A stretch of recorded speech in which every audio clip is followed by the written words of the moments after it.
Əziz tələbələr, bugün sizə 16 mart 2025-ci ildə magistratura az təhsil mərkəzinə keçirilmiş ümumi sınaq imtahanı 5 Alman dili fənni üzrə test suallarının izahına baxırıq.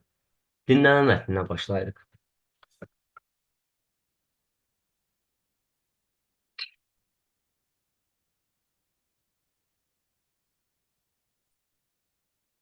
Das Schulsystem in Deutschland ist staatlich geregelt, aber nicht einheitlich. Im Wesentlichen sieht es so aus.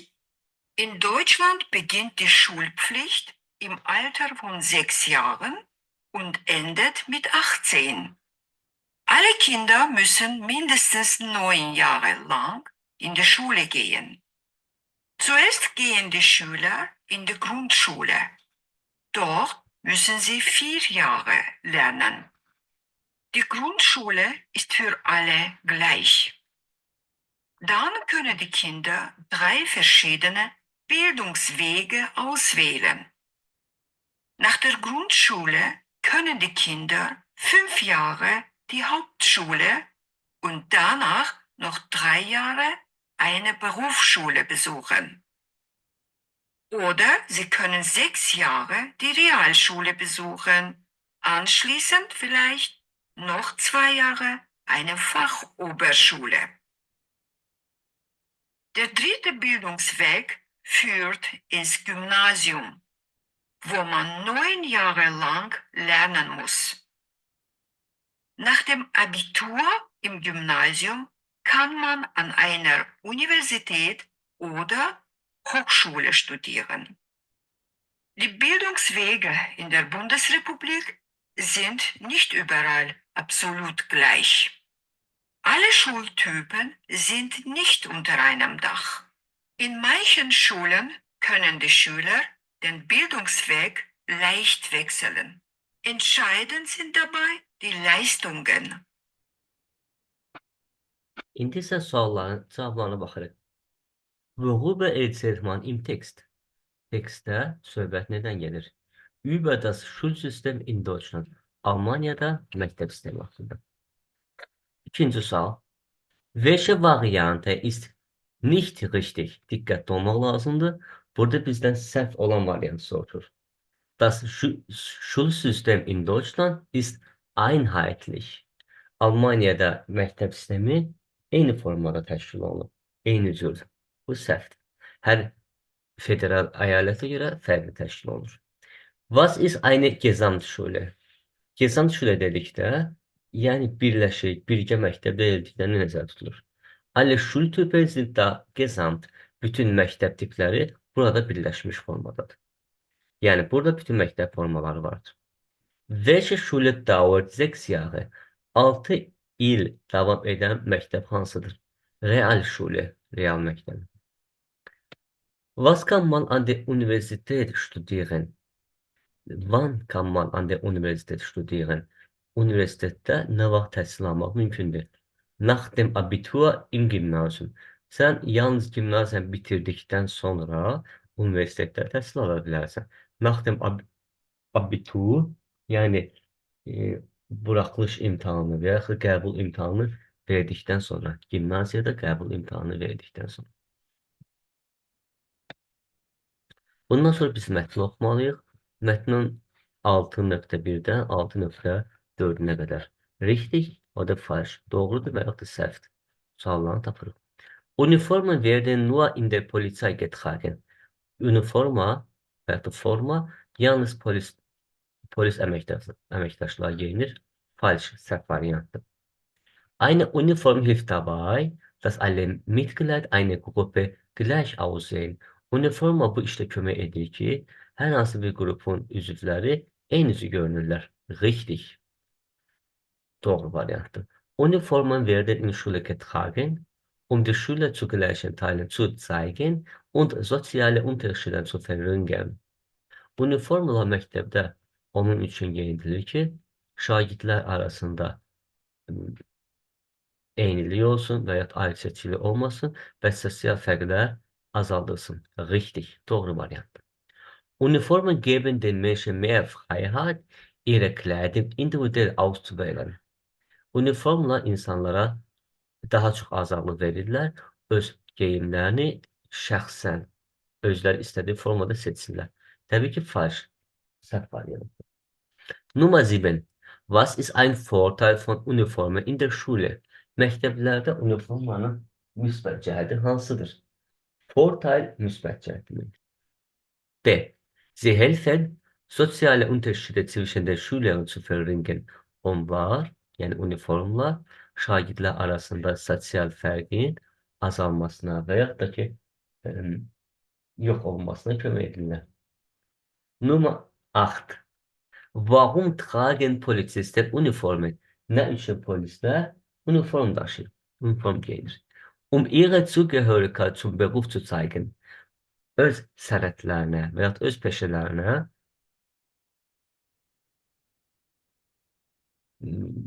doğmalığını deyim, öz peşələrinə bağlılığı, öz peşələrinə sadiqliyi, bağlılığı göstərməkdən ötürü. Was fühlen sich manche Mädchen als Nachteil von Uniformen? Bəzi insanlar və yaxud da bir çox insanlar uniformaların mənfi tərəfləri harda görünür?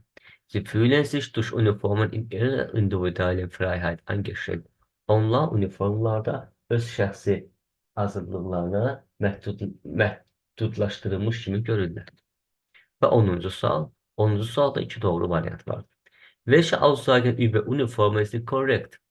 Uniformlar haqqında hansı deyilənlər doğrudur? Uniformen machen es einfach, die Mitglieder einer Gruppe zu erkennen. Uniformlar ona kömək edir ki, hər hansı bir qrupun üzvlərini tanısınlar.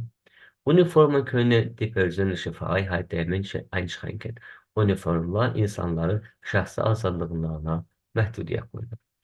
Sonra ikinci mətn. İkinci mətn haqqında ikinci mətn oyunlar haqqındadır və yaxud da oynamaq haqqında.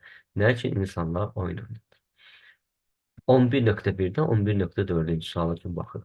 Im Spiel lernen Kinder hauptsächlich, wie man alleine arbeitet und sich durchsetzt. Oyun vaxtı uşaqlar ümumilikdə öyrənirlər. Sən tək tənha necə işləyirsən və hər hansı bir şey necə həyata keçirirsən. Təbii ki, səhvdir. İnsan tək yox, qarşılıqlı ən aşağısı 2 nəfərlə oynamalıdır. Yəni, komand işi olmalıdır. Falsch. Erwachsene spielen aus denselben Gründen wie Kinder. Hauptsächlich neue soziale Verbindungen zu schaffen. Yeniyetmələr də uşaqlar kimi əsasən eyni səbəbdən oynayırlar. Onlar yeni sosial əlaqələr yaratmaqdır. Falsch variant. Sportliche Spiele haben einen Einfluss auf die körperliche Fitness und das Wohlbefinden von Erwachsenen. İdman oyunları bədən fitnessinə və yeniyetmələrin daha yaxşı özlərini hiss etməsinə kömək edir. Və yaxud da ki, müsbət təsir göstərmək. Və 11.4 son. Spielen hilft Menschen, ihre Kreativität zu entfalten und ihre Emotionen besser zu verstehen. İnsanlar ona görə oynayırlar ki, və yaxud da ki, oyun insanlar ona görə kömək edir ki, öz yaradıcılıqlarını genişləndirə bilsinlər və öz emosiyalarını daha yaxşı başa düşsünlər. 12. sual. Wie kann man den zweiten Abschnitt beginnen? Hər zaman ikinci mətndə bu formada sual düşür. Sual düşür ya birinci, ya ikinci və ya da sonuncu abzası hansı cümlələrlə başlamaq olar? Burada zweiten Abschnitt, ikinci abzası hansı cümlə ilə başlamaq olar? İkinci abzasa baxırıq. Auch Erwachsene spielen, um sich zu entspannen und abzuschalten. Bax, burada auch Erwachsene sözü olduğuna görə biz Erwachsene sözünü tapmalıyıq. Yəni deməli, neben den positiven Auswirkungen von Spielen auf die Kinderentwicklung gibt es auch zahlreiche Vorteile für Erwachsene. Və auch Erwachsene spielen və səbəbini göstərir. Uşaqların şəxsi inkişafından, müsbət təsirindən əlavə yeniyetmələr üçün çoxlu sayda, en sayda müsbət cəhətləri var oyunun. Welche der folgende Aussage beschreibt am besten die Bedeutung von Spielen für die Psychische Gesundheit von Erwachsenen. Aşağıdakı sadalanlardan hansı bənd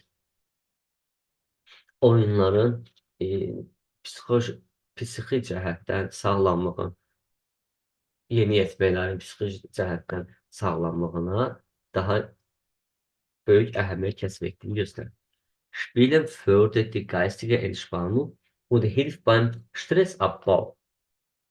Oynamaq ruhən, mənən dincəlməyə, rahatlanmağa kömək eləyir və stresin məhvinə gətirib çıxardır.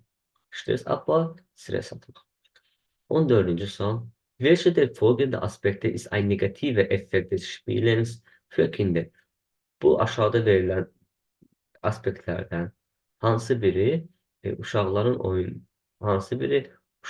üçün oyunun negativ təsirinə gətirib çıxarır? Negativ təsir soruşur burada və uşaqlara.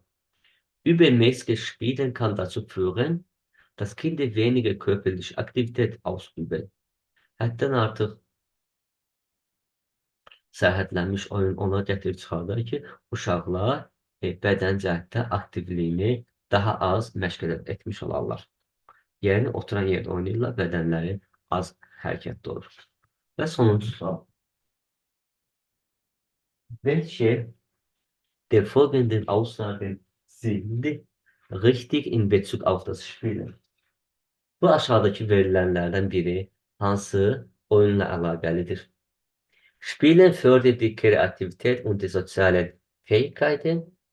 Oyunlar fördern tələb etmək, kreativlik, yaradıcılıq tələb edir və sosial bacarıqlar tələb edir.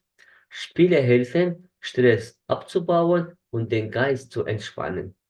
Oyunlar kömək edir stresi dağıtmağa və ruhən dincəlməyə. Geist ruh deməkdir, yəni ruhu sakitləşdirmək kömək edir. İndi isə keçid alırıq qrammatik suallar. Nummer 16. Wählen Sie die Substantive im Plural. Cəmdə verilmiş isimləri seçin. C variantı muzeyin, təki das Museum. Kinos, təkdə das Kino. Felder, cəmdə das Feld. Digər variantlarla plural yox, təkdə və cəmdədir. Yəni, qarşı formadadır. Bizə ancaq cəmdə olanlar lazım. 17. sual. Bestimmen Sie den Kausus der unterstrichenen Substantive. Altından xətt çəkilmiş sözlərin halını tapmaq tələb olunur. Der Professor teilt den Studenten die Liste auf. Professor tələbələrə siyahıları verir, paylayır. Aufteilen paylamaq, paylaşdırmaq. Burada kimə, dem studenten, tələbələrə datif halı, pluralda nəyi, akkusativ halı, die Listen. Akkusativ plural. Datif plural, akkusativ plural. Variant B. 18. Finden Sie das Synonym des unterstrichenen Wortes. Altına xətt çəkilmiş sözün synonimini tapın. Dieses Einkaufszentrum bietet immer günstige Preise. Deswegen mir gefällt es, hier einzukaufen. Bu alışveriş mərkəzi hər zaman münasib qiymətlər təklif edir. Bieten təklif etmək. Buna görə də müəllim xoşuma gəlir, burada bazarlıq etmək.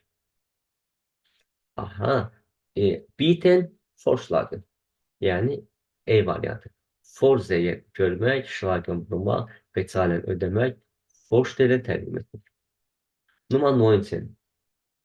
Wählen Sie die Substantive nicht im Plural aus. Burada ise cəmdə olmayan isimləri soruşur. Der Mensch, die Lehrerin, der Hund. Bunlar üçü də təkdə olan isimlər. Cəmi, der Mensch, die Menschen, die Lehrerin, die Lehrerinnen, der Hund, die Hunde. Und 20 və 20. sual. Welche Länder sind feminin? Hansı ölkələr qadın cinsindədir?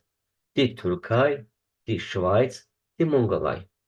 Yerdə olan qalan variantlarda olan ölkə adları qarışıqdır. Orta cinsli var, qadın cinsli var, kişi cinsli var. Bizə məhz bütün variantların qadın cinsli olması tələb olunur. Bununla da suallar izahına bitiririk. İnşallah gələn sınavın izahını edək.